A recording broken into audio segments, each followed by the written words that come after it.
Hi hello ജെസിയമ്മ വ്ളോഗ്സിൻ്റെ പുതിയൊരു വീഡിയോയിലേക്ക് എല്ലാവർക്കും സ്വാഗതം.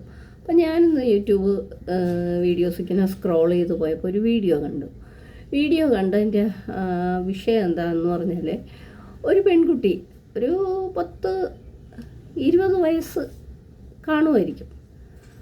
അതിനിഷ്ടപ്പെട്ട ഒരു പയ്യൻ്റെ കൂടെ അത് ചാടിപ്പോയി. ആ കുട്ടിക്ക് ഇഷ്ടപ്പെട്ടിട്ട് ചാടിപ്പോയി. ഈ ചാടിപ്പോകുന്നതിനെ പിടിച്ച് എത്ര അണച്ചാലും അവർ നിൽക്കത്തില്ല. കാരണം അവർക്ക് ഇഷ്ടമുള്ള ആളുടെ കൂടെ അവർ പോകണമെന്ന് തീരുമാനിച്ചാൽ പിന്നെ ആര് പിടിച്ചാലും അവർ നിൽക്കത്തില്ല. അപ്പോൾ അച്ഛനും അമ്മയും ഓമനിച്ചും ലാളിച്ചും കൊഞ്ചിച്ചും ചെല്ലച്ചോറ് കൊടുത്തും വളർത്തിയ കാര്യമൊക്കെ അവരങ്ങ് മറന്നു പോവും.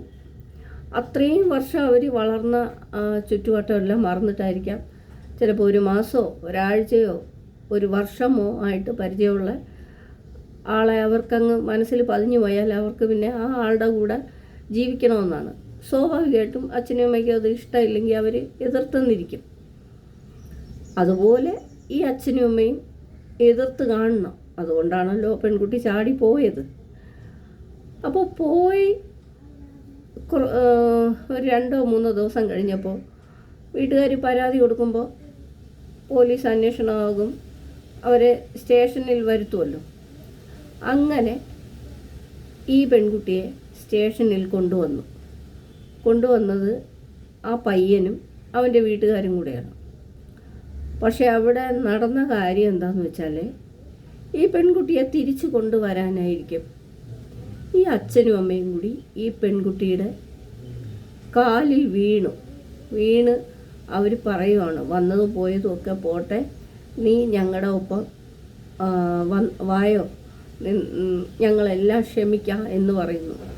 അവർ ഈ കുട്ടിയുടെ കാലിൽ നിന്ന് പിടിവിടുന്നേയില്ല. ഈ കുട്ടി കാലൊക്കെ ഇങ്ങനെ വലിച്ച് മാറ്റാനൊക്കെ ഇങ്ങനെ ശ്രമിക്കുന്നുണ്ട്. നമുക്കത് കാണുമ്പോൾ വളരെ സങ്കടം തോന്നും. കാരണം അച്ഛനും അമ്മയും എത്രമാത്രം ആ ഒരു മകളെ സ്നേഹിക്കുന്നു. അവർക്ക് തീർത്താൽ തീരാത്ത ഒരു സങ്കടം അവരുടെ ഉള്ളിൽ വന്നിട്ടാണ് ഈ പോയ മകളെ തിരിച്ച് വിളിച്ചുകൊണ്ട് വരാനായിട്ട് അവരിത്രത്തോളം അവളുടെ കാലിൽ വീണ് അവർ കൊണ്ടുവരാനായിട്ട് ശ്രമിക്കുന്നത്. പക്ഷേ എനിക്കത് കണ്ടപ്പോൾ ഒരു കാര്യം തോന്നി. അങ്ങനെ പോയി ചെന്ന് ഒരാളുടെ കൂടെ 1-2 ദിവസമൊക്കെ ജീവിച്ചതിന് ശേഷം പിന്നെ തിരിച്ചു കൊണ്ടുവന്നിട്ട് എന്ത് കാര്യം? അങ്ങനെ തിരിച്ചു കൊണ്ടുവന്നിട്ടുള്ളവർ കാണും, പിന്നെ വേറെ വിവാഹം കഴിപ്പിച്ച് വിട്ടവർ കാണും, ഒക്കെ കാണും. എങ്കിലും ഇങ്ങനെ പോകുന്നതിനെ തിരിച്ച് കൊണ്ടുവരാൻ ശ്രമിക്കരുത്. അവരെ അവരുടെ വഴിക്ക് വിട്ടേക്കുക. അവർ പോയി ചെന്ന് അതിൻ്റെ സുഖവും ദുഃഖവും കല്ലും നെല്ലും പതിരും ഒക്കെ തിരിച്ചറിഞ്ഞ് അവർക്ക് എങ്ങനെയാണോ ജീവിക്കാൻ ഇഷ്ടം അതുപോലെ അവർ ജീവിക്കുക. അവർക്ക് സ്വയം തോന്നി മടങ്ങി വന്ന് എനിക്ക് തെറ്റുപറ്റിപ്പോയെന്ന് പറഞ്ഞാൽ സ്വീകരിക്കുക. അല്ലാതെ ഇങ്ങനെ പോകുന്നതിനെ പിടിച്ച് വലിച്ചു കൊണ്ടുവന്നിട്ട് എന്ത് ചെയ്യാനാണ്? ഈ കുട്ടിയെ അവരിങ്ങനെ ഒരച്ഛനും അമ്മയും ആലോചിച്ച് നോക്കണേ. കല്യാണം കഴിപ്പിച്ച് വിടുമ്പോൾ അച്ഛൻ്റെ അമ്മയുടെയും കാലിൽ വീണ് അനുഗ്രഹം വാങ്ങിക്കാനുള്ള ആ പെൺകുട്ടിയുടെ കാലിൽ അച്ഛനും അമ്മയും വീണ് കിടക്കുന്നു. അതിൻ്റെ ആവശ്യമുണ്ടോ? അവർക്ക് അവരുടെ സ്നേഹമായിരിക്കും അവർ പ്രകടിപ്പിക്കുന്നത്. പക്ഷെ ആ പെൺകുട്ടിക്ക് ഒരു തുള്ളി കണ്ണുനീര് അച്ഛനും അമ്മ ഇങ്ങനെ വീണ് ഇങ്ങനെ അവളുടെ കാലിൽ വീണ് മാപ്പ് ചോദിക്കുന്നു, അല്ല അത് സ്നേഹപ്രകടനം നടത്തുന്നു, ക്ഷമിക്കാമെന്ന് പറയുന്നു, നീ വാ എന്ന് പറയുന്നു. അവളുടെ മുഖത്തൊരു പശ്ചാത്താപവുമില്ല. അവൾ കാല് വലിച്ച് എങ്ങനെയെങ്കിലും അവൻ്റെ കൂടെ തിരികെ പോകാനാണ് ശ്രമിക്കുന്നത്. എനിക്ക് കണ്ടപ്പോൾ നല്ല വിഷമം തോന്നി. കാരണം പോകുന്നതിനേക്ക് അടച്ച് പിടിച്ചിട്ട് എന്ത് ചെയ്യാനാണ്? അച്ഛനമ്മയെ പറ്റി അവളൊരു നിമിഷം ചിന്തിച്ചില്ലല്ലോ. അത്രയും നാൾ വളർത്തിയ അച്ഛനമ്മയെക്കുറിച്ച് അവൾ ചിന്തിച്ച് പിന്നെ അവളുടെ മനസ്സിലൊരു പശ്ചാത്താപം ഉണ്ടായിരുന്നെങ്കിൽ അവളുടെ കാലിൽ വീണ് എല്ലാം ഞങ്ങൾ ക്ഷമിക്കാമെന്ന് പറയുമ്പോൾ ഒരു തുള്ളി കണ്ണുനീര്, അവൾ തിരിച്ചവരുടെ കൂടെ പോകണ്ട, ഒരു തുള്ളി കണ്ണുനീര് അവൾക്ക് വന്നേനെ. പക്ഷെ അവൾ അതുപോലും മുടി കാറ്റടിച്ച് കിടന്ന് പറക്കുന്നു, അതുപോലും അവൾക്ക് വന്നിട്ടില്ല, ഒരു തുള്ളി കണ്ണുനീര്. അപ്പോൾ അത് ഇങ്ങനെ പോകാൻ തീരുമാനിച്ചവർ ഇനി എത്ര വേലി കെട്ടി ചുറ്റുമതിൽ കെട്ടി അടച്ചിട്ടാലും അവർക്കൊരു പഴുത് കിട്ടിയാൽ അവർ പോയിരിക്കും. അച്ഛൻ്റെ അമ്മയുടെ കണ്ണുനീരോ അവരുടെ സങ്കടമോ അതൊന്നും അവർ മുഖവിലേക്ക് എടുക്കാറുമില്ല. പക്ഷേ ചില പെൺകുട്ടികൾ പോയി ചെന്ന് ചിലപ്പോൾ അവർ നന്നായി ജീവിക്കും, രക്ഷപ്പെടും. ചിലവർക്ക് ആകെപ്പാട് അവരുടെ ജീവിതം കോഞ്ഞാറ്റായി പോകുന്നത് പോലെ ആയിപ്പോവും.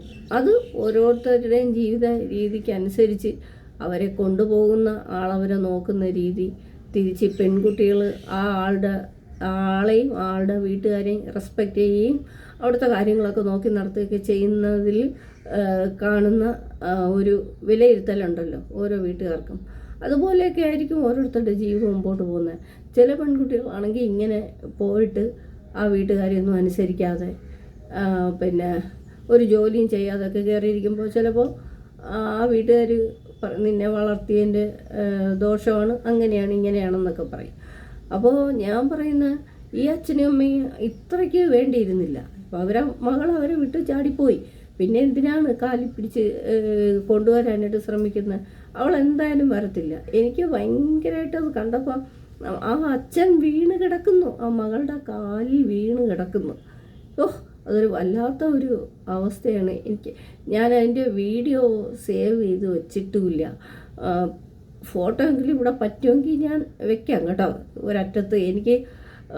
എനിക്ക് ആ വീഡിയോ കണ്ടപ്പോൾ എനിക്ക് ഭയങ്കര വിഷമം തോന്നി. ഒരു അച്ഛനും അമ്മയും ഇത്ര മാത്രം വേദനിപ്പിച്ച് പിന്നെ അവരെ മനസ്സിനെ സങ്കടപ്പെടുത്തി അവൾ അങ്ങനെ ഇറങ്ങിപ്പോയി. എന്നിട്ടും അവർ എല്ലാം ക്ഷമിച്ച് കൊണ്ടുവരാനായിട്ട് ശ്രമിക്കുകയാണ്. ഒരു വല്ലാത്ത ഒരു കാഴ്ചയായിപ്പോയി. തിരിച്ച് മടക്കി കൊണ്ടുവരാനായിട്ട് ശ്രമിക്കരുത്. അവരെങ്ങനെ, കാരണം കൊണ്ടുവന്നാൽ അവരടങ്ങി നിൽക്കത്തില്ല. അവർ തിരഞ്ഞെടുത്ത വഴി അതാണെന്ന് വിചാരിച്ച് പിന്നെ അവർ പോകാനായിട്ട് അവർ പിന്നെ പഴുത് അന്വേഷിച്ചു കൊണ്ടേയിരിക്കും. എന്തിൻ്റെ ആവശ്യത്തിനാണ്? അവർ പോയി അവരെന്താണ് അവരുടെ ജീവിതം എന്ന് അറിഞ്ഞിട്ട് പിന്നെ എന്തായാലും പിന്നെ ചില അച്ഛനും അമ്മയും വാശിയെടുത്ത് ഇരിക്കുന്നവരുണ്ട്. എനിക്കറിയാവുന്ന ഒരു അച്ഛനും അമ്മയും കേട്ടോ. ഇവരുടെ മകന് ഇഷ്ടപ്പെട്ട പെൺകുട്ടിയെ ഇവർ ഒട്ടും സ്വീകരിക്കാൻ തയ്യാറല്ല. കൊണ്ടുപോയ ആ പയ്യൻ ആ പെൺകുട്ടിയെ വിളിച്ചു പോയ നാൾ മുതൽ ഇവർ ഒരു സഹകരണവും ഇല്ലായിരുന്നു. അവസാനം ആ പെൺകുട്ടി അസുഖം വന്നു മരിച്ചുപോയി. അപ്പോഴും ഇവരുടെ മനസ്സിന് ഒരു കുറ്റബോധം വന്നിട്ടില്ല. അങ്ങനെ അവരുടെ മകനും മരിച്ചു. അതിലൊരു ആൺകുട്ടിയുണ്ട്. അപ്പോൾ നമുക്ക് അങ്ങനെയും ചിന്തിക്കാം. അത്രയും വാശിയൊന്നും മക്കളോട് പാടില്ല. കാരണം നമ്മൾ ജനിപ്പിച്ച് വളർത്തിയ മക്കളല്ലേ. നമുക്ക് അവരിങ്ങനെ ചാടിപ്പോകുമ്പോൾ ചിലപ്പോൾ ദേഷ്യവും സങ്കടമൊക്കെ തോന്നിയിരിക്കും. മറ്റുള്ളവരുടെ മുമ്പിൽ നമ്മൾ നാണം കെട്ടുപോയല്ലോ, നമ്മളെ തല കുനിച്ചല്ലോ എന്നൊക്കെ തോന്നും. പക്ഷേ എന്നാലും മക്കളല്ലേ. അവരങ്ങനെ പോയിട്ട് അവർക്ക് കുറ്റബോധം തോന്നിയിട്ട് അവർ മടങ്ങി വരട്ടെ. അവരുടെ കാലിൽ വീണ അവരെ തിരിച്ചു കൊണ്ടുവരാനായിട്ട് ശ്രമിക്കേണ്ട കാര്യമുണ്ടോ? ഈ വീഡിയോ കാണുന്ന നിങ്ങൾ തന്നെ അതിൻ്റെ അഭിപ്രായം പറഞ്ഞോ. എനിക്ക് ഭയങ്കരമായിട്ട് വിഷമം തോന്നിയിട്ടാണ് ഞാൻ ഇങ്ങനെ ഒരു വീഡിയോ ചെയ്തത്. ഇങ്ങനെ പോകുന്ന ആരെയും മടക്കി കൊണ്ടുവരാൻ ശ്രമിക്കാതിരിക്കുക. അച്ഛനും അമ്മയല്ലേ, അത്രയ്ക്ക് അങ്ങ് താഴേണ്ട കാര്യമുണ്ടോ? കല്യാണമാണ് കഴിപ്പിച്ച് വിട്ടിരുന്നെങ്കിൽ ഈ അച്ഛൻ്റെ അമ്മയുടെ കാലിൽ വീണ് അനുഗ്രഹം വാങ്ങിച്ചു പോകാനുള്ളൊരു കുട്ടിയല്ലേ. ഇന്ന് ആ കുട്ടിയുടെ കാലിൽ വീണ് അവർ കരയാൻ തുടങ്ങുന്നു. അവരങ്ങോട്ട് ക്ഷമ പറയുക, ഞങ്ങളെല്ലാം ക്ഷമിച്ചു, നീ ഞങ്ങളുടെ കൂടെ വാ, നീ ഞങ്ങളുടെ മോളല്ലേ, ഞങ്ങൾക്ക് നിന്നെ കാണാതിരിക്കാൻ പറ്റത്തില്ല. അവൾക്കത് തോന്നിയില്ലല്ലോ. അപ്പോൾ എന്തായാലും ഈ വീഡിയോ കാണുന്ന നിങ്ങളുടെ ഓരോരുത്തരുടെയും അഭിപ്രായം എന്താണെന്ന് വെച്ചാൽ നിങ്ങളിവിടെ രേഖപ്പെടുത്തുക. എനിക്ക് ഇത് കണ്ടപ്പം പറയാതിരിക്കാൻ തോന്നിയില്ല, അതുകൊണ്ട് ഞാനൊരു വീഡിയോ ആയിട്ട് ചെയ്തു. പുതിയൊരു വീഡിയോ ആയിട്ട് കാണുന്നതിലേക്കും ബൈ.